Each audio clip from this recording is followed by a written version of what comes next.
গণপ্রজাতন্ত্রী বাংলাদেশ সরকারের মাননীয় পানি প্রতিমন্ত্রী এবং ওনার এই দায়িত্ব পালনের শুরু থেকে আপনারা জানেন যে উনি পঞ্চগড় তথা সারা বাংলাদেশের এ প্রান্ত থেকে ও প্রান্ত উল্কার মতো ছুটে বেড়াচ্ছেন এবং পঞ্চগড় সহ বাংলাদেশের কিভাবে ব্যাপক উন্নয়ন করা যায় প্রতিটি জায়গাতেই কিন্তু উনি একটা বিচরণ ঘটাচ্ছেন। এরই মধ্যে ওনার দৃষ্টান্তমূলক অনেক কাজ আমরা দেখেছি, যেই কাজগুলো প্রশংসিত হয়েছে এবং অনেক প্রশংসিত হয়েছে এটা প্রধানমন্ত্রীর কাছেও, মাননীয় প্রধানমন্ত্রীর কাছে। এই ব্যক্তিটিকে কিভাবে নিঃশেষ করা যায় এবং কিভাবে তার জায়গা থেকে কিছুটা সরায় দেওয়া যায়, আজকে যে একটি নিউজ প্রচার হয়েছে, আমরা এটাকে প্রথমে চরমভাবে ধিক্কার জানাচ্ছি এবং এটার কোনো ভিত্তি নাই। এটা কোথা থেকে এসেছে, কিভাবে এসেছে, এটার আমরা কোনো ভিত্তি খুঁজে পাচ্ছি না। উনার ছবির সাথে একটি উনার মাথাটাকে সংযোগ করে দিয়ে কী সব উদ্ভট এআই দিয়ে এটা তৈরি করা হয়েছে, যেটা অত্যন্ত ন্যাক্কারজনক এবং ধিক্কারজনক। আমি বিশেষ করে বলতে চাই যে এই ফরহাদ হোসেন আজাদ আজকের রাজনীতিবিদ নয়। এই ফরহাদ হোসেন আজাদ দীর্ঘদিন থেকে ছাত্রদল করেছেন 19 বছর সম্ভবত, এবং যুবদল করেছেন এবং বিএনপির বিভিন্ন দায়িত্ব উনি পালন করেছেন, যেটা তার একটা পরিচ্ছন্নতার সহায়ক ভূমিকা।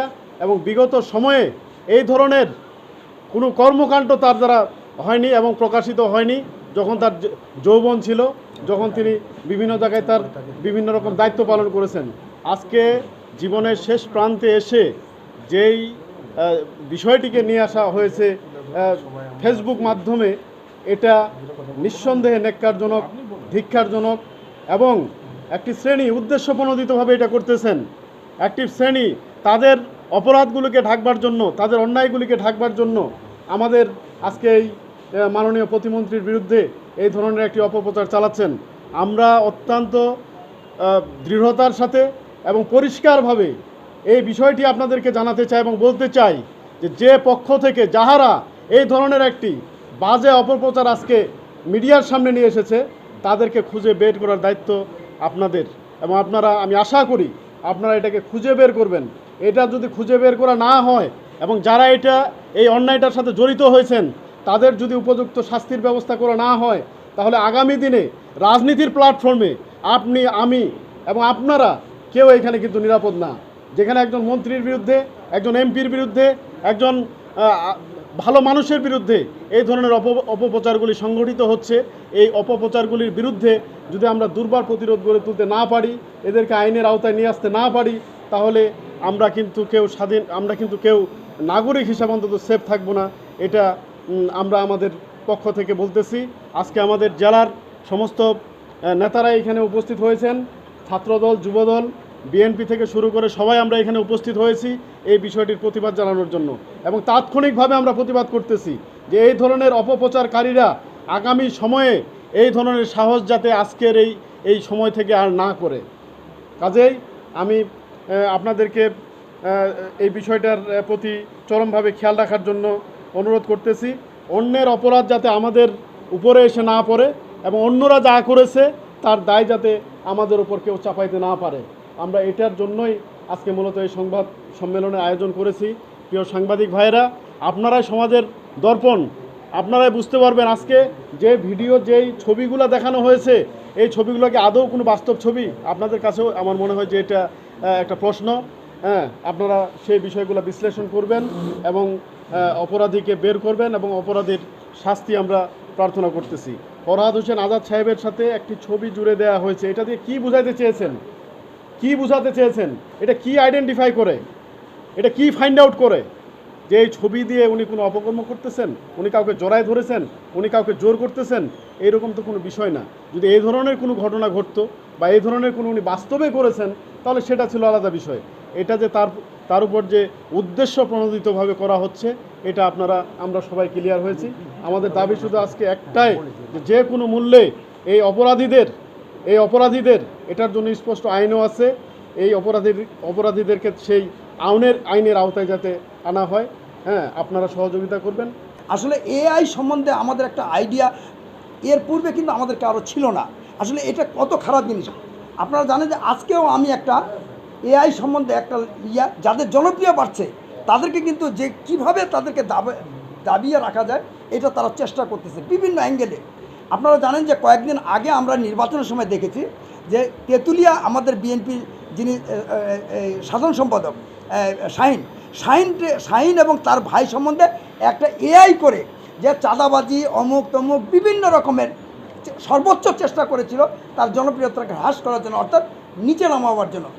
এই কারণে আমাদের একটা জিনিস অভিজ্ঞতা হচ্ছে যত দিন যাচ্ছে যে কারো যদি জনপ্রিয় বেড়ে যায়, আজকে আপনাদের সাংবাদিকদের মধ্যেও পঞ্চগড় জেলা যারা সাংবাদিকতা করতেছেন যদি জনপ্রিয় বেড়ে যায় আপনারা দেখবেন কোনো এক সময় এআই এমন একটা খারাপ পদ্ধতি।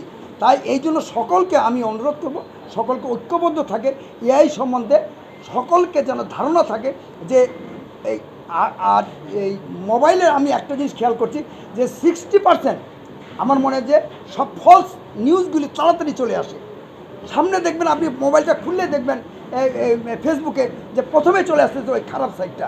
তা এই জন্য আজকে আমরা যার জন্য আমরা আজকে বিএনপি সদস্য সচিব উনি বিএনপি পঞ্চগড়ের আপনাদের খুব কাছের মানুষ, জেলা বিএনপির শুধু উনি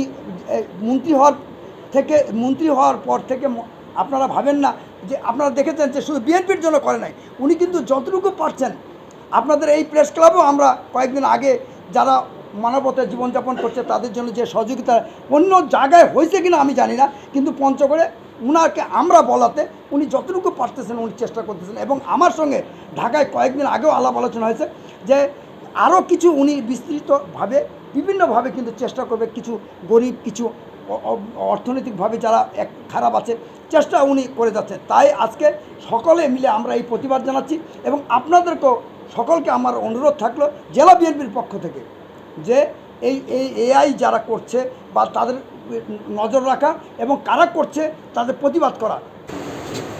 আপনারা ইতিমধ্যেই দেখেছেন বাংলাদেশের একটি দল যারা বিভিন্নভাবে বাংলাদেশ সরকারের ভাবমূর্তিকে ক্ষুণ্ণ করার জন্য বিভিন্ন জায়গায় তাদের গুপ্ত প্রচার এবং গুপ্ত ষড়যন্ত্র করে যাচ্ছে।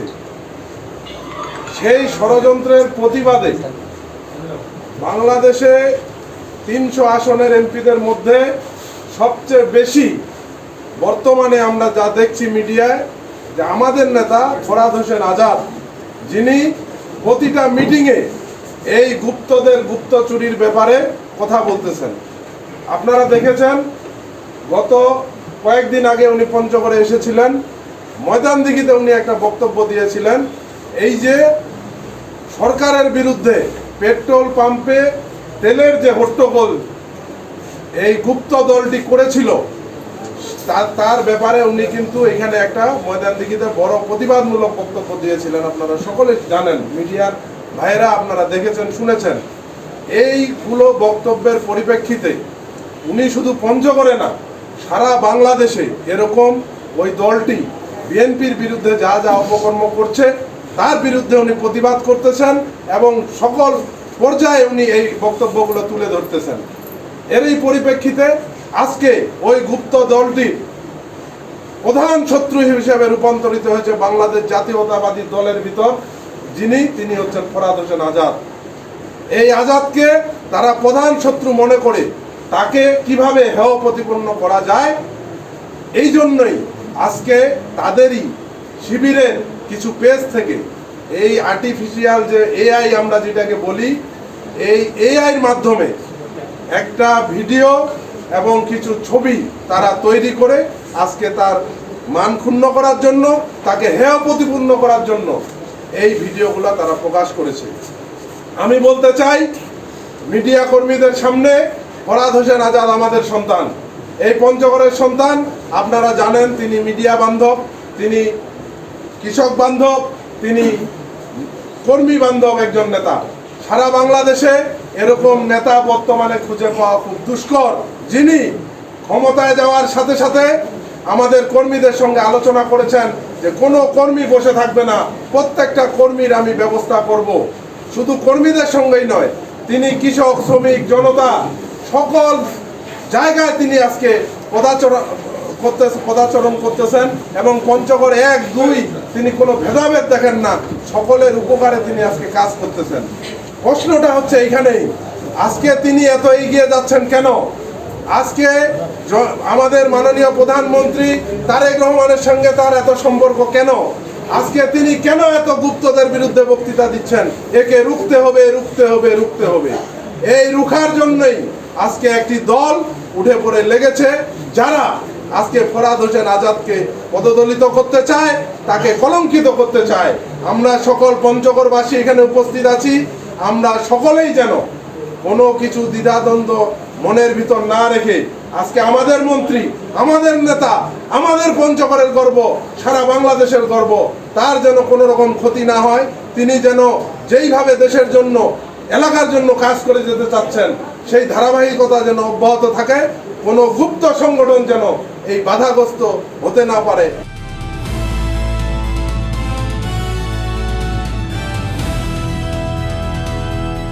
দিনাজপুর টিভি, মানুষের জীবনের কথা বলে।